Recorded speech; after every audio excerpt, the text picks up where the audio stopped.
Muy bien, vamos a hablar de la Semana Santa y la importancia en estos tiempos, los días para muchos de reflexión, para los católicos, también un momento que estar en casa, con la familia. Por ejemplo, yo me acuerdo en casa que los viernes no se comía carne roja, se comía pescado, y una serie de... íbamos a misa con mi abuela y a procesiones, pero vemos que cada familia la vive de una manera particular. Ha ido cambiando, ¿no? Cuando estábamos nosotros muy pequeños era un día de mucha religiosidad, la gente vestía incluso de negro, ¿no? Ah, por supuesto. Un día de luto para... Te tenía que portar bien. Claro, efectivamente. Pero vamos a hablar sobre el tema con el padre Rafael Fernández Jar, que es sacerdote jesuita y rector de la Universidad Antonio Ruiz de Montoya. Buenas noches, encantado de estar con ustedes. Yo quería hacer una antesala un poco histórica, porque hoy miércoles santo es una noche especial, ¿no? La Biblia y los evangelios señalan que esta fue una noche en que Judas entrega a Cristo a cambio de 30 monedas, claro, y es el fin de la Cuaresma. Es el fin de la Cuaresma, sí. Es verdad que los aspectos históricos no son siempre muy precisos, son necesariamente muy precisos. Como sabemos, la Biblia es un texto complejo donde se mezclan diferentes estilos, ¿no? El histórico, ciertamente, pero también...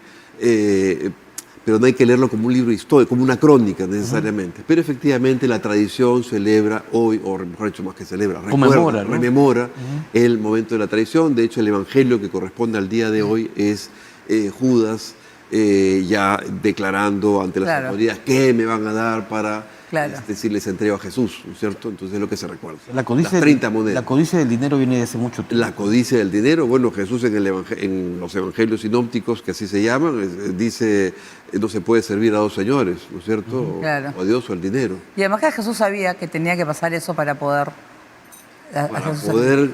conseguir, bueno, para entregarnos la vida, ¿no? Claro. La vida. O sea, tenía que pasar eso... Era un porqué, porque si no era el sacrificio del Hijo de Dios en la tierra. Pero en Semana Santa lo vemos, yo por lo menos yo de pequeña, que se vivía de una manera mucho más intensa. ¿Se está perdiendo con los años? ¿Usted cómo ve la celebración de la Semana Santa en nuestro país?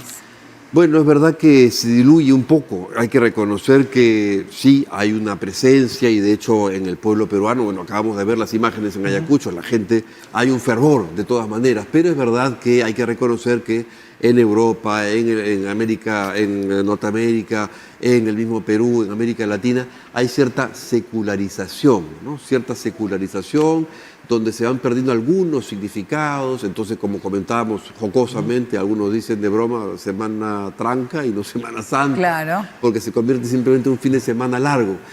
Pero creo que lo importante está en reconocer que la Semana Santa se repite, ¿no? Esa repetición anual es una invitación a reflexionar, una invitación a estar con nosotros, eventualmente con la familia, y a considerar lo que representa esta Semana Santa, ¿no? En lo que representa para nosotros, ¿no? Claro. O sea, ¿qué le diría, por ejemplo, a las familias de poder conversar mañana, jueves, por ejemplo, con los hijos sobre la figura de Jesús?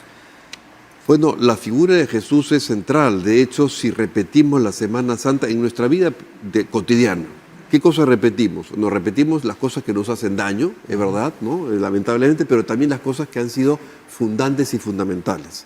Y si cada año repetimos, ¿no? Reiteramos la historia de Jesús, es porque nos ha marcado también. Entonces se convierte en una pieza fundamental de nuestra vida. La vida de Jesús, su entrega, se convierte para nosotros en un desafío, es algo que nos interpela. Hoy, incluso, ¿no? Más de 2000 años después, la entrega de Jesús sigue siendo una interpelación, una interpelación no solo a nivel personal, sino a nivel incluso cultural, ¿no es cierto? En medio de un tiempo de secularidad o de secularización, Jesús sigue diciendo que hay muertes que no son inútiles, sobre todo cuando se hacen con una convicción, cuando se hace por amor y cuando, bueno, a través de ese gesto se entrega vida, ¿no? Claro, claro. Ahora, y quería decir otra cosa.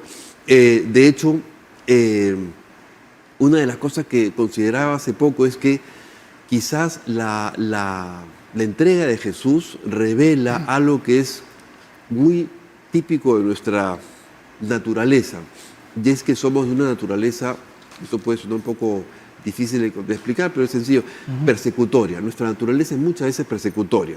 Entonces, se perseguía a Jesús, y cuando decimos que es persecutoria, bueno, se perseguía sin que tuviese responsabilidad ni culpa. Simplemente era buscar un chivo expiatorio. Porque era diferente.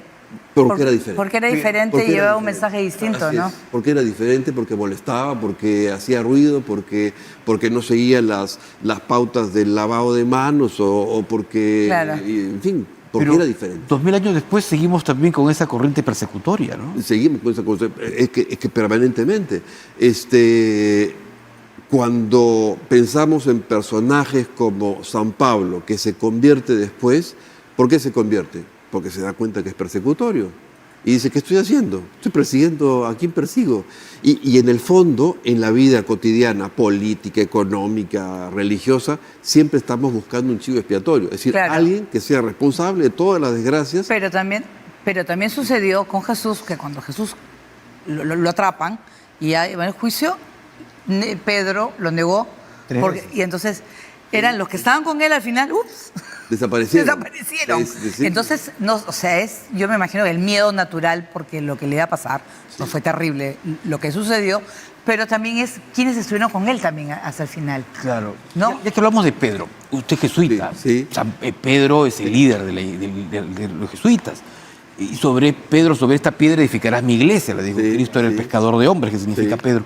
Sobre esa base, ¿cómo Pedro, luego de haber negado a Cristo 3 veces por el temor, quizás el momento crítico, Tenía miedo. claro, Tenía miedo, sí.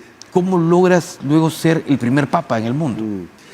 Bueno, en la historia... Esa transformación. Sí, en la historia, yo creo que habría que decir que cada uno de los discípulos y cada uno de los que no fueron discípulos, pero que se encontraron con Jesús, porque fueron muchos, los que se encontraban con Jesús y el encuentro con Jesús los transformaba, ¿no? Y esos encuentros se fueron convirtiendo para cada uno de ellos en una vocación específica. Claro. Los discípulos, una vocación específica, y creo que cada uno, Pedro tenía una vocación específica, el ser cabeza, pero cada uno de los discípulos va a asumir una, y todos van a morir, todos van a entregar la vida en términos de Claro. martirio, ¿no es cierto? Claro. Y bueno, Pedro es extraordinario, una figura extraordinaria y es de mucha ternura también, porque es el entusiasta, el que siempre habla primero, el que mete la pata, pero al mismo tiempo Jesús sabe que con esa terquedad y a veces torpeza es en quien puede confiar, ¿no? En fin, el que se lanza, ¿no? No importa que lo haya negado, porque al final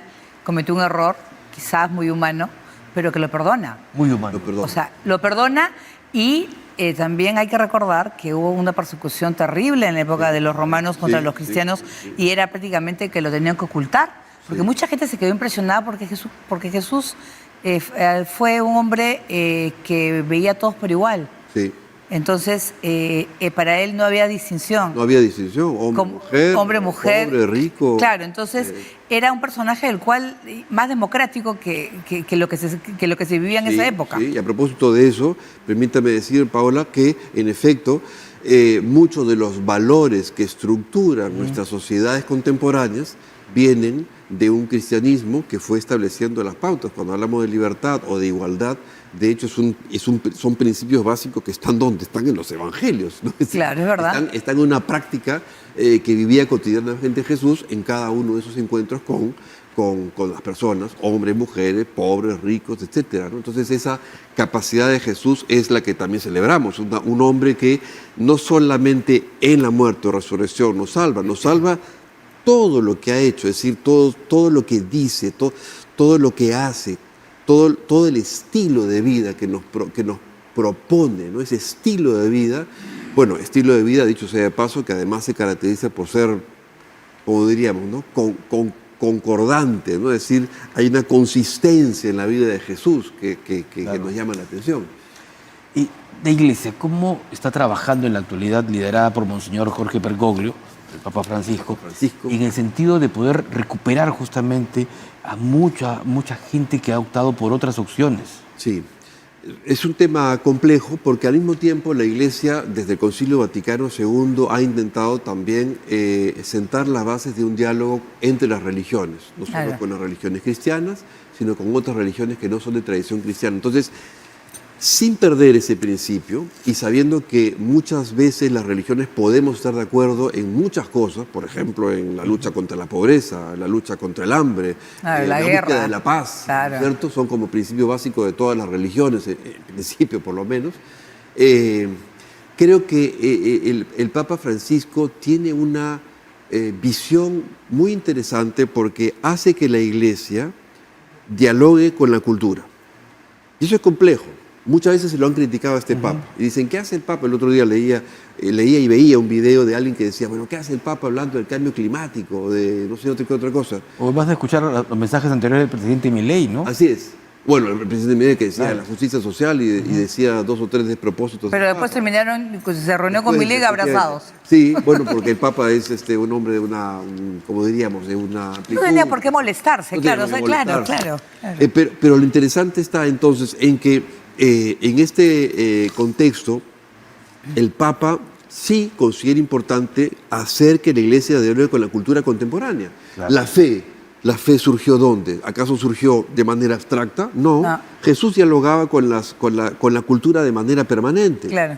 Por lo tanto, no deberíamos tener miedo de que la fe, la religión, justamente porque es actual siempre, pueda seguir dialogando con los desafíos de hoy, que no son ciertamente los mismos de hace 2000 años. Bueno, pero que sirva pues entonces esa Semana Santa y sobre todo reflexionemos de la figura de Jesús, que yo, por ejemplo, yo sí soy seguidora y yo creo que fue un hombre muy importante, valiente, que se enfrentó al poderoso Imperio Romano, Claro. ¿no? Y que en un momento difícil, ¿no? Y su ejemplo, Y ¿no? dio fe, ¿no? Sin duda, tiene que guiarnos siempre. Muchísimas gracias, Muchísimas Padre gracias a Fernando. Muy ustedes. amable por Muy buenas venir noches. esta noche.